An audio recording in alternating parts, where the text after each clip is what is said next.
Welcome to the first studio vlog of 2022. This year I took a bit more time off after the holidays and didn't start accepting orders until mid-January. I currently just have one shop open, so even though I'll be packing some orders in this video, it's a pretty small amount compared to the usual studio vlogs. I'm only selling on the Potty Mouth Etsy shop right now just because I really wanted to ease into making orders this year. I didn't want to pressure myself into preparing for an update, so I'm just letting orders roll in by themselves slowly and making them to order. I've always had a love-hate relationship with made-to-order items, but I feel like nothing gets me more motivated to work than knowing that someone's already paid for an item and they're just waiting on me to make and ship it out.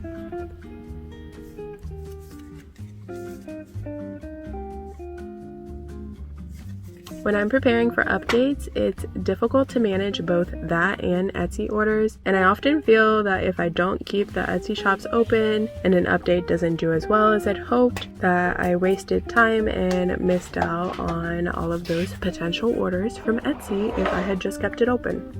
So I think I finally figured out how I can do both without overwhelming myself, and that'll just be by only keeping the fairly easy to make items and or really limit the quantities available of those items on Etsy.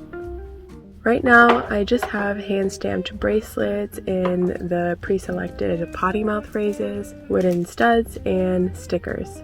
I figured this way that if I have to hand stamp, I only have to hand stamp one type of thing.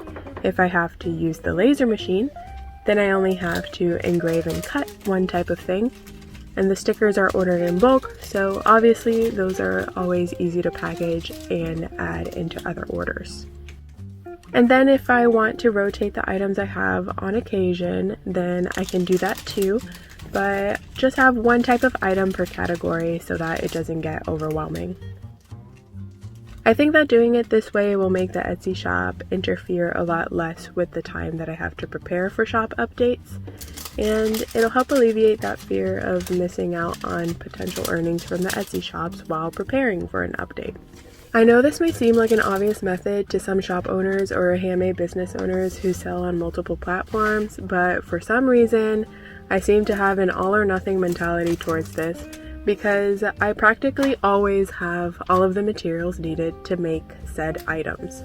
Sometimes when I don't have all of the items I make for Potty Mouth available on the Etsy shop, I'll get messages from people asking when it'll be back in stock, or if I still make it, or if I'll still let them order it anyways. But sometimes you just need to set boundaries, not be afraid of saying no, stop being such a people pleaser, and do what works best for you and your shop. Maybe I'll only say yes to loyal or returning customers, but just let the new potential customers know that the items rotate bi-weekly or monthly, or just say, sorry, it's not available right now. When stuff is out of stock in the store, you usually just see that it's out and move on to the next thing. But when it comes to handmade businesses, it seems that some people just have the assumption that just because they can make it and make it from scratch, that as long as you hand them money, they'll make it for you. And honestly, that's not fair. We're human beings, not machines, and we should be able to choose if we want something to be quote unquote out of stock for a bit, especially when the repetition of making the same items over and over has you feeling uninspired and burnt out. Anyways, I hope you enjoy the rest of this packaging footage. I'll be back at the end of the video to share some plans I have for rearranging the studio.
Hey, so this new studio space has not changed much since a couple videos ago when I was showing you how it looked so far. We took a break because of the holidays, and then I took a longer break, as I mentioned in the beginning. So since I wasn't working in here that much, I didn't really do anything. Now that I'm fulfilling some Etsy orders, I've kind of noticed some things that I don't like about this studio space.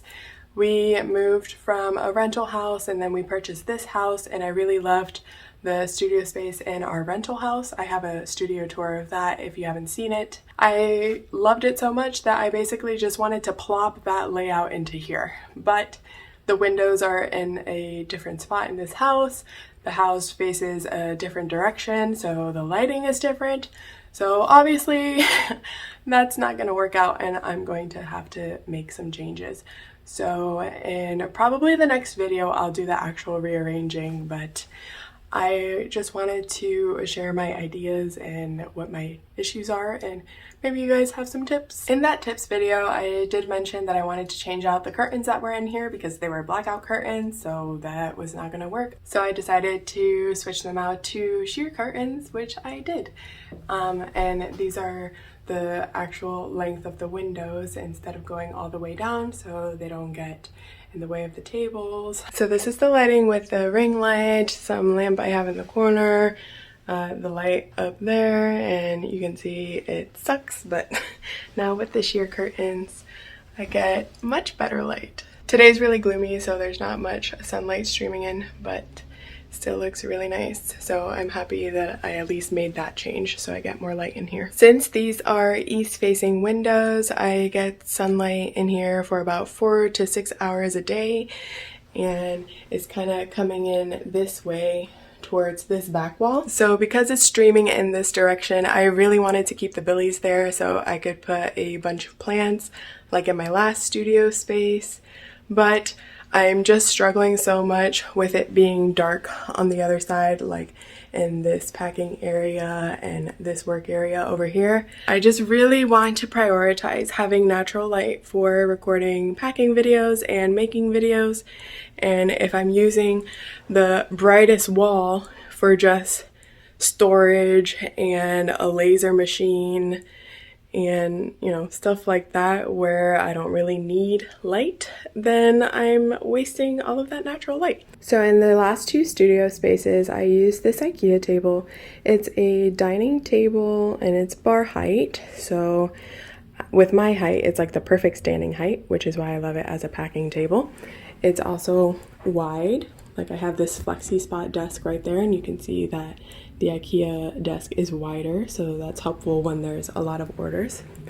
But this one's a little harder to put together than the flexi spot desk, so when we were moving in here, I set this one up first and kind of procrastinated on that one and used this one for my temporary packing station, but I want to get it back because I really like this as my work desk, my computer desk, since I can sit at it with this chair or my office chair or stand at it, whatever I'm feeling. So I need to reclaim that.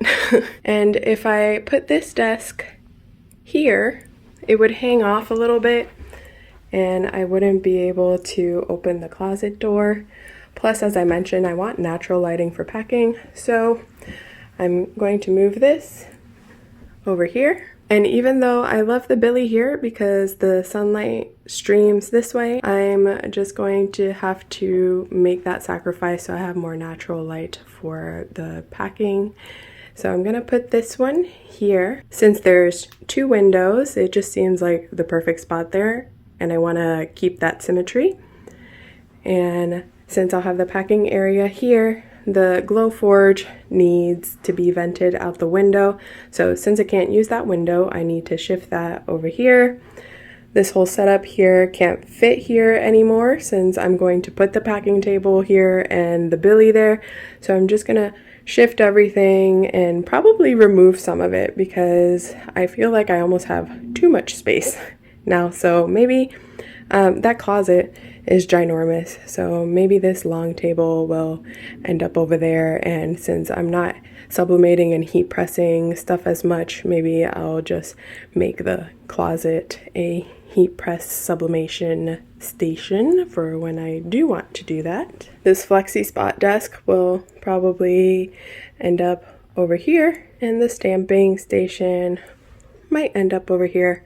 So I'm still thinking about the final layout, but I just know for sure that I want the packing station here, the Billy here, and to find a way to set up the laser over there.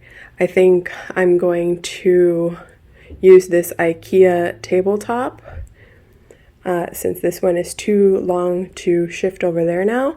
So I'm going to do the same thing that I did with this really long table, which was put 2 legs over here and then have it resting on this Alex drawer system.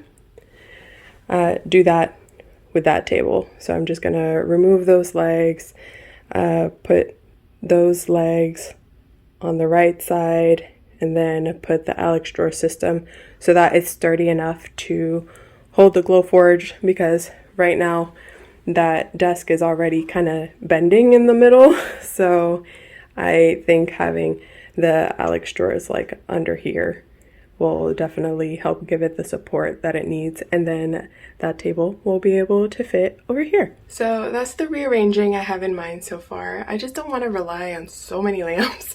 I have this ring light. I usually turn this one on. I usually turn both of these on, and then have the canvas lamp, which also has a light, and then I have this lamp from IKEA that I turn on. Like I turn on like 6 or 7 lights just so that I can see well enough, like over here while I'm packing or over here while I'm stamping.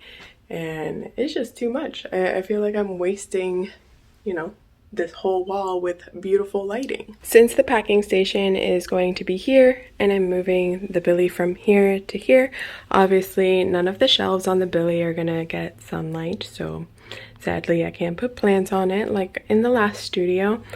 But I'm going to put this topper on the packing table to create extra space, because things like stickers or things like these little storage acrylic containers that I usually have on the packing table, I can just hide inside of these drawers.